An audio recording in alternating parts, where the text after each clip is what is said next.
네, 안녕하세요 여러분. 아트메신저 이소영 작가입니다. 오늘 이소영의 미술 책방은 지금까지 의외로 많은 분들이 제 유튜브에 댓글을 남겨주셨어요.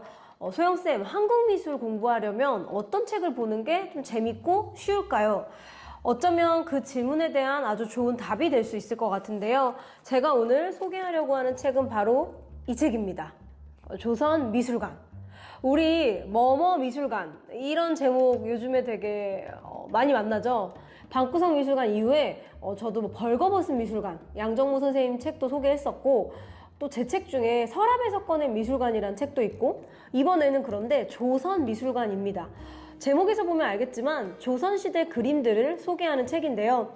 사실 저도 이제 미술 교육도 전공했고 미술사도 전공을 하다 보니 웬만하면 내가 다 아는 그림들이 있으려나 했는데, 의외의 재밌는 그림들을 많이 발견해서 책장을 넘기면서 이런 그림도 있었어? 이런 그림도 있었어? 하면서 상당히 재미있게 읽은 책입니다. 제가 출판사로부터 이 책을 이제 선물을 받고 작가 이름이 너무 낯익은 거예요. 그래서 집에 있는 책들을 다시 찾아봤더니 이미 예전에 제가 탁현규 작가님의 그림 소담이라는 책을 읽은 적이 있었어요.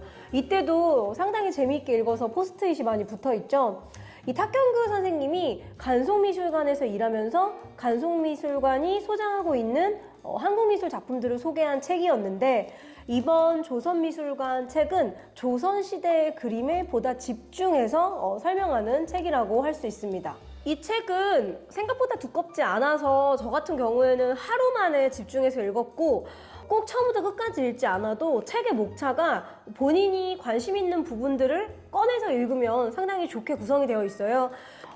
보통 이제 책을 읽을 때 책의 서문이 이 작가가 이 책을 왜 썼는지에 대한 그 열쇠가 담겨 있습니다. 이 책에 들어가는 글에는 이런 문장이 있어요.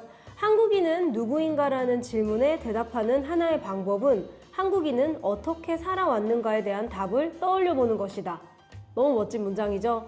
즉, 우리가 도대체 누구일까를 생각해 본다면 과거에 우리의 선조들이 어떻게 살았는지를 살펴보는 것이 상당히 중요하다라는 말인데요. 실제 우리는 사진을 보면서 과거 사람들의 일상을 엿보고 우리의 역사를 엿보죠. 근데 이 책에는 이제 뭐라고 나오냐면, 사진으로 많이 남아있는 조선말과 일제시대의 생활상을 살펴보면 도움이 된다. 그런데 사진을 들여다보니 국토는 대부분 민둥산이며 사람들은 양반이건 서민이건 기운이 모두 침체되어 있다. 이것은 나라의 정신과 살림이 가난하던 시대 상황 탓이다. 물론 조선 500년 내내 그랬을 리 없다. 사진이 담아낸 것은 기울어가던 시절의 모습일 뿐이다. 그렇다면 기운이 쇠하기 전 조선의 모습을 살펴볼 수 있는 길은 무엇일까? 답은 바로 미술품에 있다. 미술 가운데서도 특히 풍속화와 기록화가 사진의 역할을 톡톡히 해낸다. 당대의 생활과 모임 장면을 담고 있기 때문이다. 사진이 거짓말을 못하듯이 그림도 거짓말을 못한다 라고 프롤로그에 적었어요. 그래서 결국 이 책이 조선미술관이라는 제목을 갖고 있는 이유는 우리나라가 가장 활발하게 문화를 꽃피웠던 조선시대의 풍속화와 기록화를 중심으로 살펴보기 때문입니다. 이 책은 목차도 좀 재밌는데요. 1관은 궁궐 바깥의 사사로운 날들, 궁궐 바깥에서 일어나는 풍속화들이 좀 주로 소개되어 있고요. 2관은 궁궐 안으로 들어옵니다. 궁궐 안에서 어떤 일이 있었는지에 대해서 소개를 하고 있어요. 저는 개인적으로 당연히 1관이 훨씬 재밌을 줄 알았는데 읽다 보니까 2관, 궁궐 안에서 그려진 그림들이 놀랍도록 너무 재밌어서 상당히 오랫동안 읽었습니다. 그런데 이번 영상에서는 제가 이 책을 다 설명해드리면 여러분들이 직접 읽으시지 않을 거잖아요. 그래서 이 책을 통해 제가 알게 된 3가지 좀 재밌는 사실 위주로 책 소개를 해볼까 해요. 자, 일단 제가 이 책을 통해 알게 된 첫 번째 흥미로운 사실은 조선시대 최고의 풍속 화가였던 김홍도는 음악 천재였다는 사실입니다. 김홍도 하면 풍속화첩으로 상당히 유명한데요. 이 책에서는 우리가 잘 몰랐던 김홍도의 다양한 면들을 알려줍니다. 포우풍류와 월화치생이라는 작품을 통해 이제 김홍도가 음악을 얼마나 사랑했는지를 알려줍니다. 포우풍류라는 작품에서는 한 남자가 비파를 연주하고 있고요. 월화취생이라는 작품에서는 주인공이 생황이라는 악기를 불고 있습니다. 아마도 이 주인공 모두 김홍도일 거라고 저자 탁현규 선생님은 이야기를 합니다. 김홍도의 지인들이 남긴 기록에 의하면 김홍도는 다루지 못한 악기가 없었다고 합니다. 그림에만 천재가 아니라 음악에도 천재적이었던 거죠. 이 책에서 저자는 이렇게 말합니다. 선비들의 놀이인 시서화를 즐길 줄 아는 중인들이 조선 말기에 양반들을 대신해서 예술 수요층으로 떠오른 걸 생각한다면 그 첫 번째 중인을 김홍도라고 봐도 될 것이다. 그렇다면 이 그림은 김홍도의 자화상이자 당시 선비의식을 갖춘 중인들을 상징하는 초상화라고 해도 되겠다. 어떠세요, 여러분? 우리가 교과서에서 흔히 보던 김홍도의 작품은 씨름이라던가 서당 이런 작품들이 많았지만 악기를 연주하고 있는 사람이 등장하는 작품은 좀 낯설죠. 저도 그래서 이 부분을 아주 재밌게 읽었는데요. 또 탁현규 작가는 이 작품에서 물건이 놓여있는 모습들에 대해서 다시 한번 독자들에게 이야기를 합니다. 이 작품을 보면 바닥에 선이 없어요. 즉 배경의 구분이 없고 또 공간 안에 물건들이 막 놓여 있습니다. 물건들을 자세히 보면 책도 있고요. 도자기도 있고요. 향로도 있습니다. 실제 선비가 되고 싶었던 중인들은 방 안에 선비의 욕망을 담은 물건들을 잔뜩 깔아놓죠. 이런 그림을 우리는 책가도라고 하는데요. 탁현규 작가는 이 그림이 일부 확대되면 책가도가 될 수도 있다라고 이야기를 합니다.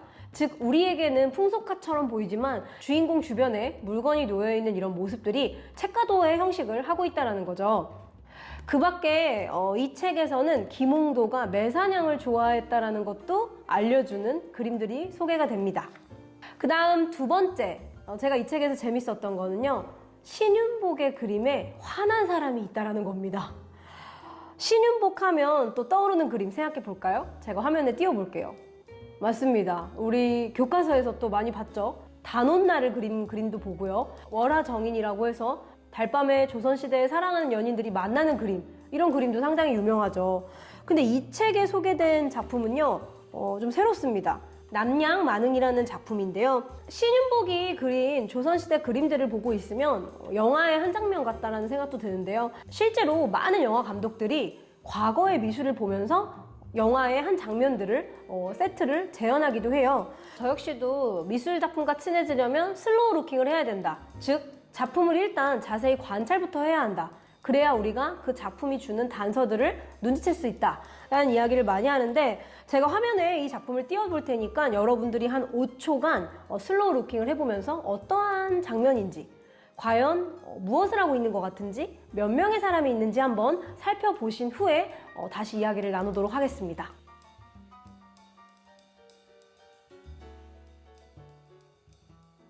일단 작품에는 총 하나, 둘, 셋, 넷, 다여, 일곱, 여덟 명이 등장을 합니다. 뭔가가 계곡의 한 구석탱이에 비스듬한 언덕에서 사람들이 놀고 있는 것 같아요. 구도가 아주 안정감이 있죠. 왼쪽 2명은 양반 자제들 같고요. 오른쪽 4명은 이 양반 자제들이 불러서 온 악공들 같습니다. 탁현규 작가는 이 그림 속의 두 남녀가 등을 돌리면서 있는 이 포즈가 이 그림이 단조로움에서 벗어났다라고 이야기를 했는데요. 처음에는 저도 이 작품을 보고 날이 좋은 날 양반 자제들이 기녀를 불러 좀 덩실덩실 춤추고 놀고 있네. 신윤복의 그림 중에 이런 그림 많지 뭐, 이렇게 생각을 했는데 재밌는 건 우측 하단에 악기를 연주하는 사람들의 모습이었어요. 신윤복 그림 속 주인공들의 시선은 항상 주고받기다라고 이 책의 저자는 이야기를 합니다. 처음에는 이 기녀의 눈빛이 악공들에게 가 있어서 친하니까 감사의 인사를 보내는 것 같았는데요. 이 악공 중에 해금을 연주하는 제일 우측에 있는 사람이 좀 화가 나 있습니다. 표정을 좀 더 확대해보면 알 수 있는데요. 아예 기녀를 보지 않고요. 기녀로부터 몸을 확 돌려서 좀 얼굴을 찡그리고 있죠. 저도 이 부분이 상당히 재미있었는데요. 탁현규 작가는 신윤복 그림 속의 인물이 이렇게 기분이 안 좋은 적이 없다고 이야기를 하면서 아마도 건세가의 자제들이 기녀를 부르고 악공들을 불러 좀 한량처럼 놀고 있는 그런 모습이 이 연주자들에게는 좀 탐탁치 않았다라고 이야기를 합니다.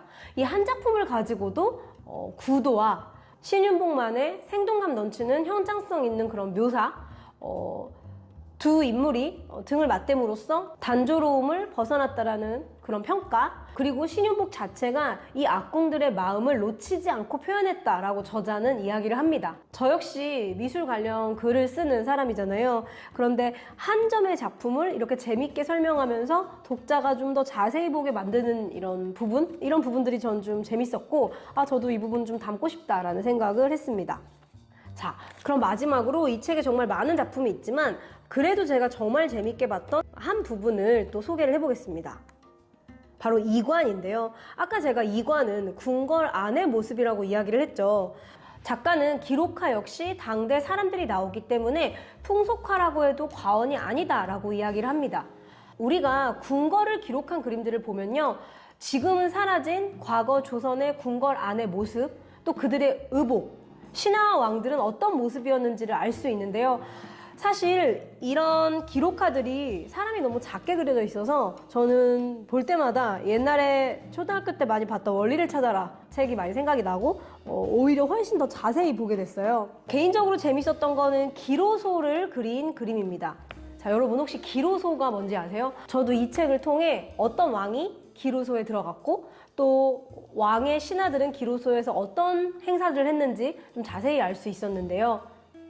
기로소는 왕이 오래 살아야지만 그릴 수 있습니다. 조선시대 연로왕 고위 문신들의 친목 및 예우를 위해 설치한 관서로 실제 이 책에는 숙종과 영조가 기로소에 들어간 기록화들을 소개를 합니다. 숙종이 1719년 기로소에 들어가는데요. 이는 태조 이성계 이후 300년 만의 경사였습니다. 태조 이성계 이후 숙종까지 17명의 임금은 60세까지 살았던 왕이 없던 거죠. 그야말로 왕조 국가의 가장 큰 경사였고 바로 그것을 기록한 그림들이 기사첩입니다. 저도 너무 재밌게 찾아봤어요. 왕은 60세에 들어가고 신하들은 70세에 들어가는데 숙종은 1년 일찍 들어갑니다. 기로소는 70세 이상 정이품 이상 문신들만 들어갔기 때문에 관료사회에서 가장 영예로운 모임입니다. 당시 신하들은 10명이었고 이것을 그린 게 기해년에 그렸다 그래서 기해 기사첩입니다. 이 책에는 숙종뿐 아니라 영조의 기사첩도 있습니다. 영조는 오히려 숙종보다 더 젊은 나이인 51세에 기로소에 들어갑니다. 따라서 이 책의 이관에는요, 숙종과 영조, 즉 조선 최대의 문화 절정기라고 알려진 이 시기의 행사들이 아주 자세히 소개되어 있는 궁종 기록화를 우리에게 재미있고 쉽게 설명을 합니다. 제가 영상에 아주 잠깐이라도 이 책에 소개된 숙종과 영조의 기사첩을 보여드릴 테니까요. 제가 보여드리는 건 일부고 이 책을 보시면 훨씬 자세한 내용과 어떤 행사가 몇 월 며칠에 있었고 누가 여기에 있었는지 알 수 있습니다.